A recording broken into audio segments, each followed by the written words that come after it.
ഇന്നൊരു യാത്ര പോയിക്കൊണ്ടിരിക്കുക കേട്ടോ. തൃശ്ശൂർ സുവോളജിക് പാർക്കിലേക്ക് പോയിക്കൊണ്ടിരിക്കണം. ഒരു വട്ടം പോയിട്ട് മടങ്ങി വന്നതാണ്. ഇപ്പോൾ രണ്ടാം വട്ടം വീണ്ടും പോയിക്കൊണ്ടിരിക്കുകയാണ്. അന്ന് പോയിട്ട് ഓപ്പൺ ആയിട്ടില്ല, അപ്പോൾ അത് ഓപ്പൺ ആയിട്ടുണ്ട്. അതുകൊണ്ട് അത് പോയിക്കൊണ്ടിരിക്കണം ഒന്നും കൂടി. നട്ടു ഉച്ച സമയത്താണ് പോകണം. നല്ല വെയിലുണ്ട്. ഏകദേശം എത്താനായി. കുതിരാൻ കഴിഞ്ഞപ്പോൾ നല്ല വെള്ളം താക്കാം. അപ്പോൾ ശരി, എന്തെങ്കിലും കുടിച്ചിട്ട് പോകാൻ വേണ്ടിയിട്ട് വണ്ടി സൈഡിൽ നിന്ന് ഒതുക്കി. ഇനി എന്തെങ്കിലും കുടിച്ചിട്ട് വേണം വണ്ടി എടുക്കാൻ. 5 മണിക്കാണ് ക്ലോസിങ് സമയം കൊടുത്തിരിക്കുന്നത്. ഞങ്ങളൊരു 4 മണിക്കൊക്കെ അവിടെ എത്തും വിചാരിക്കുന്നത്. അപ്പോൾ കറക്റ്റ് ഒരു 4 മണിയൊക്കെ അവിടെ എത്തി.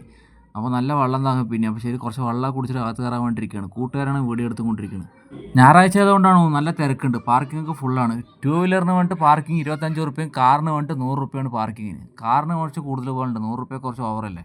അങ്ങനെ ഇതാണ് അതിൻ്റെ ഫ്രണ്ട്. അപ്പോൾ ശരി വേണ്ടി ഞങ്ങൾ ഉള്ളിൽ കയറി. നല്ല തിരക്കുണ്ട്. തമിഴ്നാട്ടിൽ നിന്നൊക്കെ ഒരുപാട് ആൾക്കാർ വന്നിട്ട് കൂടുതൽ തമിഴ്നാട് രജിസ്ട്രേഷൻ വണ്ടികളായിരുന്നു അവിടെ ഉണ്ടായിരുന്നത്. അങ്ങനെ ടിക്കറ്റ് എടുക്കാൻ വേണ്ടി പോയി. കൗണ്ടറുകളിൽ തിരക്കുണ്ട്. അതുപോലെ ഞാൻ ഓൺലൈനിൽ നിന്ന് ടിക്കറ്റ് എടുത്തു. അവിടെ ഓൺലൈനിൽ പെട്ടെന്ന് കിട്ടുന്നുണ്ട്. അവിടെ വലിയ തിരക്കില്ല. ഒരു ടിക്കറ്റിന് 70 റുപ്യായിരുന്നു. 100 റുപ്യേൻ്റെ ടിക്കറ്റിനായിരുന്നു. ഇപ്പോൾ അത് 30 രൂപ കുറച്ച്. എന്താ സംഭവം എന്നറിയില്ല. 1.5 കിലോമീറ്റർ നടന്നു കാണേണ്ടതെന്നാണ് പറഞ്ഞത്. അപ്പോൾ എല്ലാം നടന്നു കൊണ്ട് കണ്ടിട്ട് വേണം നോക്കാൻ. പക്ഷേ ഇവിടെ വലിയ മൃഗങ്ങളൊന്നും ഇല്ല കേട്ടോ. എല്ലാവരും അവിടെ ഒരുപാട് മൃഗങ്ങളുണ്ട് കൊണ്ട് വരുമൊന്നും വേണ്ട. നമ്മുടെ പഴയ തൃശ്ശൂർ സൂവിലുള്ള മൃഗത്തിൻ്റെ പകുതി പോലും ഇല്ല. ഒക്കെ അവർ സെറ്റ് ചെയ്ത് വരുന്നുള്ളൂ. ഞാൻ ഒരു പുലിനെ കണ്ട്. ഇതാ പുലി അവിടെ നിൽക്കുന്നുണ്ട്. അതിനൊന്ന് നന്നായി സൂം ചെയ്ത് വീഡിയോ എടുത്തു.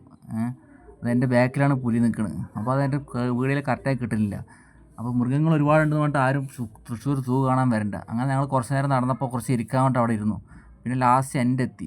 അപ്പോൾ ഇതൊക്കെ ബസ്സുകാർ നിൽക്കുന്ന ആൾക്കാരാണ്. തിരിച്ച് ബസ്സുണ്ട്. നമ്മൾ 1.5 കിലോമീറ്റർ നടന്നു വന്നതിനെ വേണ്ടിയിട്ട് വീണ്ടും തിരിച്ച് നടക്കൊന്നും വേണ്ട. റിട്ടാ നമുക്ക് ബസ്സിൽ പോകാം. ബസ്സിൽ ടിക്കറ്റ് എടുക്കേണ്ട. ബസ് ഫ്രീ ആണ് കേട്ടോ. 3 ബസ്സുണ്ട് ഇവിടെ. ബസ് നല്ല തിരക്കാണ്. അങ്ങനെ അവിടെ നിന്ന് പുറത്തിറങ്ങി. ഇവിടെ നേരെ വിട്ടു പാലക്കാട്. പിന്നെ ഇവിടുന്ന് ഫുഡ് കഴിക്കാൻ നിന്നില്ല. പിന്നെ ഫുഡൊക്കെ കഴിച്ചിട്ടില്ല പൊടി കൊണ്ടിരുന്ന്. അങ്ങനെ ഫുഡ് കഴിച്ച് കുഴിമന്തിയാണ് കഴിച്ചത്. അങ്ങനെ അതൊക്കെ കഴിച്ചിട്ട് നേരെ വീട്ടിലേക്ക്. Okay bye.